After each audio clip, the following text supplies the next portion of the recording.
The Islamabad talks lasted 21 hours, then collapsed. Israel immediately began preparing to restart the war. The IDF chief put troops on standby. A senior defense official said it ended too early. Trump is weighing strikes and a naval blockade. Iran says a deal was inches away until Washington moved the goalposts. The ceasefire is still in place, but war might just have returned.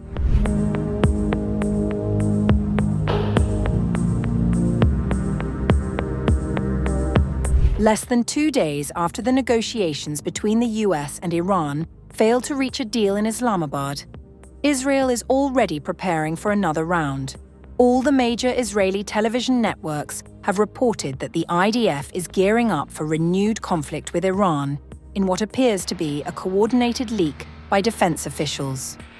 IDF Chief of Staff Lieutenant General Eyal Zamir has instructed troops to move to a heightened state of readiness and prepare for an immediate resumption of hostilities.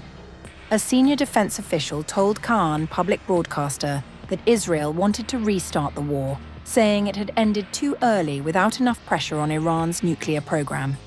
Trump, meanwhile, is weighing his own next move. The Wall Street Journal has reported that the American president is considering limited strikes on Iran alongside a naval blockade of the Strait of Hormuz, though officials say he is unlikely to restart a full military campaign given his aversion to prolonged wars. The muscle flexing on both sides follows the collapse of 21 hours of talks in Islamabad. Iran's parliament speaker, Mohammad Baqer Qalibaf, who led Tehran's delegation, came home with a warning for Washington. If the US authorities choose war, we're ready to fight. But if they act rationally, we'll respond rationally. We will not bow to threats. If they test our will again, we'll give them an even harsher lesson. Iran's Foreign Minister Abbas Araghchi was equally blunt about why the talks fell apart, saying a deal had been within reach before Washington hardened its position. In intensive talks at the highest level in 47 years, Iran engaged with the US in good faith to end war. But when just inches away from Islamabad MOU, we encountered maximalism, shifting goalposts and blockade. Zero lessons earned. Goodwill begets goodwill. Enmity begets enmity.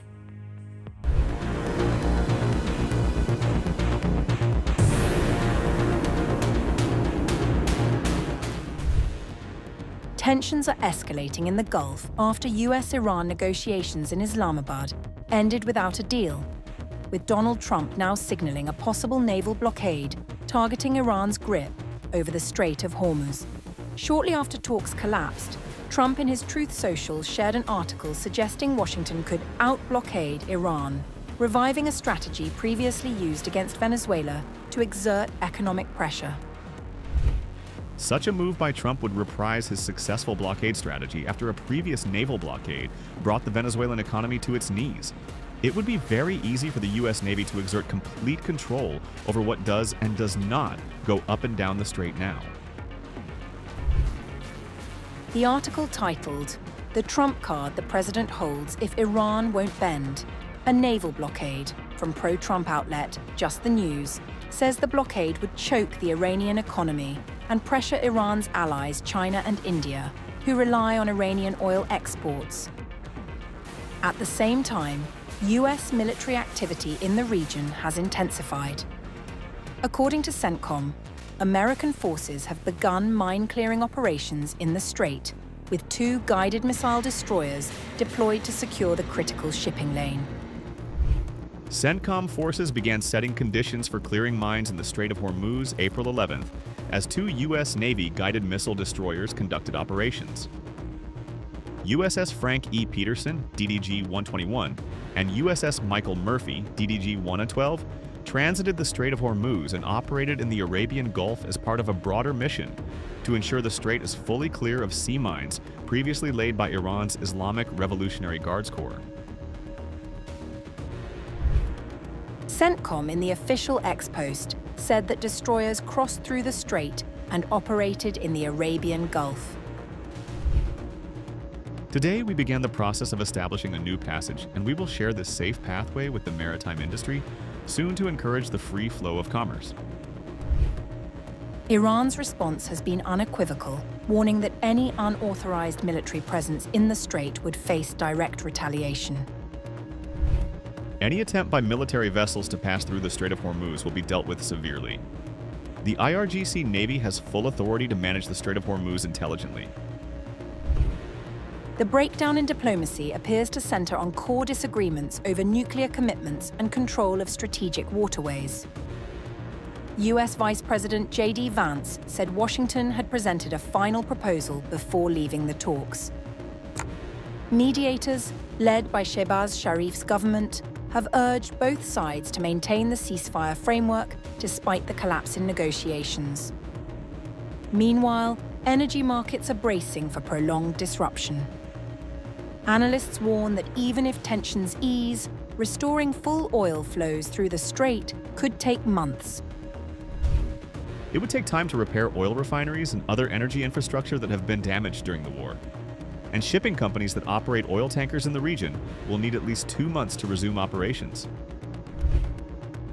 With diplomacy stalled and military posturing intensifying, the Strait of Hormuz is once again at the center of a high-stakes confrontation, where any miscalculation could ripple across global energy markets and trigger a wider conflict.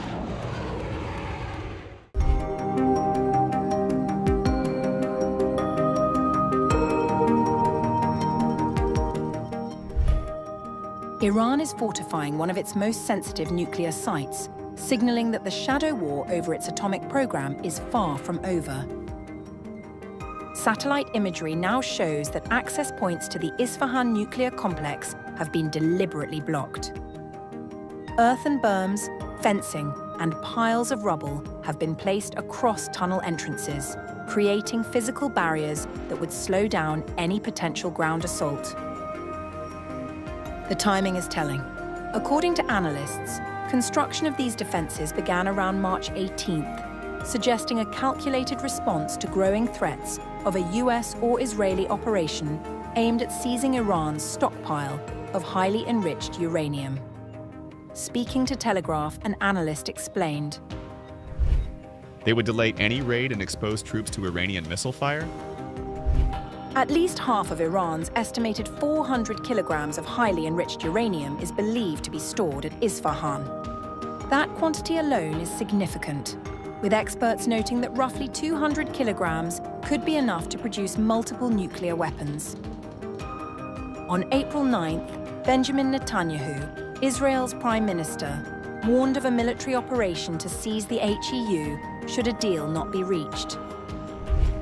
And with regard to the enriched material, uranium, that still remains in Iran, as senior Trump administration officials said, today the enriched material will be exported in its entirety from Iran. Either it comes out with an agreement, or it comes out with renewed fighting. And we see eye to eye on this issue. For Israel, the message is clear. The uranium stockpile remains a central objective. For Washington, the calculus is more complex. US President Donald Trump has suggested that American forces could move in to secure what he has described as Iran's nuclear dust. But such an operation would be extraordinarily difficult.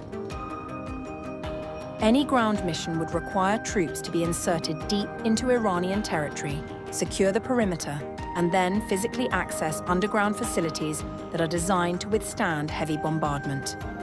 The newly constructed barriers, while relatively simple, add a crucial layer of delay.